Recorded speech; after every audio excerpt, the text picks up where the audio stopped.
Hello everybody, we are the Thunder League Pundits. In this video, we're going to be discussing the dark horses for this season. We're going to go through all the top four leagues and discuss our thoughts on who we think might pull up a surprise this season. So let's get started.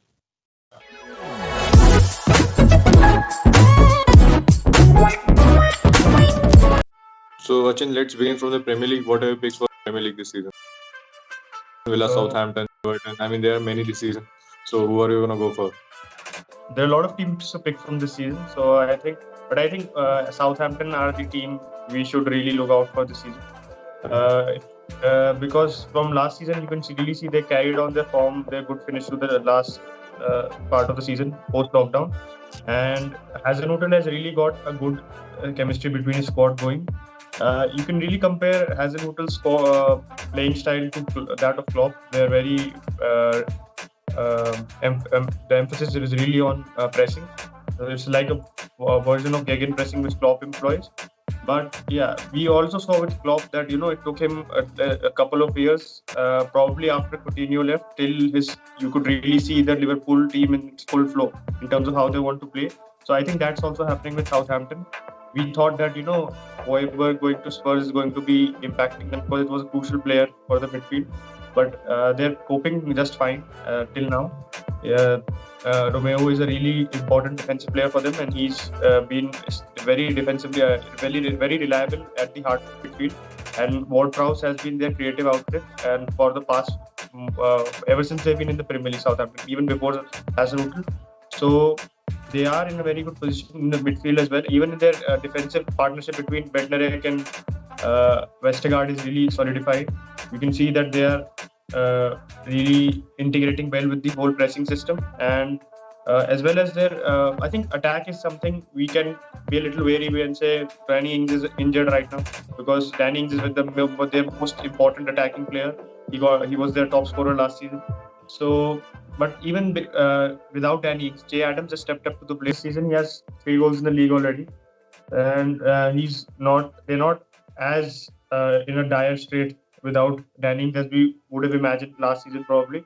So it's good that they have Jay Adams stepping in right now. What is a good finish for Southampton? I mean, you're taking them as a dark horse. So, are they gonna finish in the top 10, or you think they are good enough for the Europa League? So I think if they are able to finish in the one of the Europa League spots, that will be a major achievement for them, because I think if they're able to displace either of Wolves, Leicester or Everton in that top 8, almost top 9 you can say, then that would be a major step up from Southampton from last season. What do you think? I mean, many teams in the beginning of the season, many people jumped the Everton and the Aston Villa bandwagon. I don't really take Leicester as a dark horse right now because I think they're a contender. I mean, they've won more Premier Leagues than United and Arsenal in the last 5 years. So I would really take them as contenders this season, seeing they finished last season. So I think the Everton and Aston Villa, I think the wheels are coming off. Everton, as we discussed in the first video, that they really lack depth, and since when Richarlison has got injured, they've lost all 3 games. And so interesting stat for everybody: since Richarlison had signed for Everton, they've not won a match in which he has not featured. So it really shows the frailties of the Everton squad. If Calvert-Lewin or Rodriguez gets injured, I mean, Hammers has a tendency of getting injured. They don't have the replacement. I think Bernard and Iwobi are not up to the mark. I mean, they are not up to the Richarlison's level. So it really showing right now. They've lost 3 matches, and for Aston Villa, they are one step forward, 2 steps back team. They really don't know what to expect from them. They would beat Arsenal 3-0 like last weekend, but they would lose at home to teams like Leeds 3-0, or Leicester City would really hammer them. So I would also, I think Southampton is the best pick for me also. I think Hasenhuttl has done a fantastic job, and he has got his team settled, and they are really working well in the system. What do you think about the La Liga, Ajit? Who's your pick? I think Villarreal are in a good shout this season. Both Barcelona and Real Madrid are not really consistent when it comes to the league. I think we were backing Madrid more than Barcelona for the beginning of the season, we could see. But even they conceded 4 penalties against Valencia, so that's just really a first for me. And no, there were 3 penalties and goal by the best defender. So anyways, carry on. Yeah. So they conceded so many penalties. They look very defensively fragile, even with Ramos, which is surprising. So I think or outside shouts could really be win within a shout. The outside shout like Villarreal. So Villarreal has really made Valencia their Southampton in terms of signing so many players from them. So they picked apart Valencia's midfield and they got Parejo and Coquelin, and they also have Kubo on loan from Madrid. So they have a good squad to pick from. And Emery, he's a good manager. His previous stint with Sevilla was really good. If you leave Arsenal aside, I think he's really he can have a good challenge this season. But who do you think? Sociedad is also on top right now. Do you think they have a chance? Yeah, I'm gonna go for Sociedad. I mean, they've won last 5 matches on the trot, and in those 5 matches they've scored 16 and conceded just 2 goals. So that's really impressive. And they've faced some good teams. They've beaten Valencia, Celta Vigo. So it's not like they're facing the minnows. And David Silva has really made a difference. I mean, they are not missing Odegaard right now. When Silva arrived, I mean, he was corona positive, so he had to be in self isolation, and he had to settle in the team, and the team had to settle with his movements because he's a very different player from Odegaard. So he's now up and firing for Real Sociedad, and they have the best attack in the league and the second best defense. So I think they have a really good team and they have a really good core this season, and I think they can go for the top 4. I would not really pick them for the title. I think it's a step too far for them, but I would really make them they are good top 4 contenders because Silva gives them experience. He has won many trophies at City, so he obviously knows how to win. I think I agree with you with regards to Sociedad.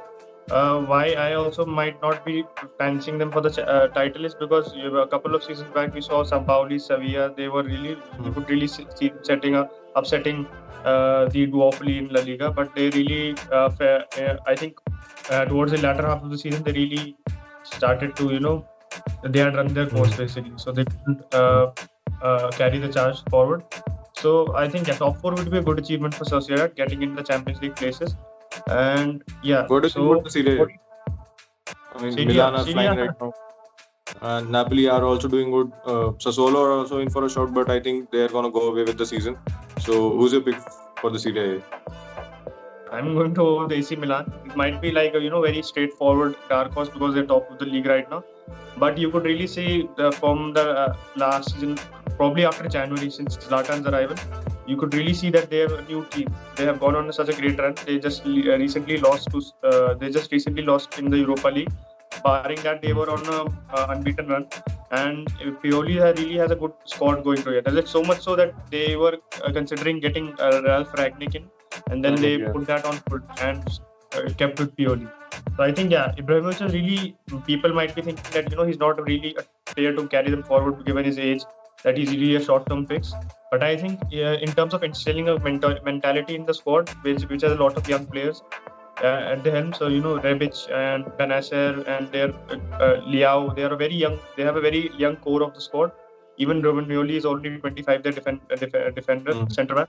So I think they have a really good core squad of players, and their leader and Zlatan is really a good driver for the team in terms of keeping their head and not and really knowing how to sustain a title charge. So that is really important, having that sort of experience. And I think AC Milan, they're unbeaten in the Serie A so far, and I think they perhaps in recent seasons they have the best chance in dispensing Juventus as the out and out pick. Juventus this season also has Pirlo. I mean, he does not have much managerial experience, but they have the best squad in the league by far.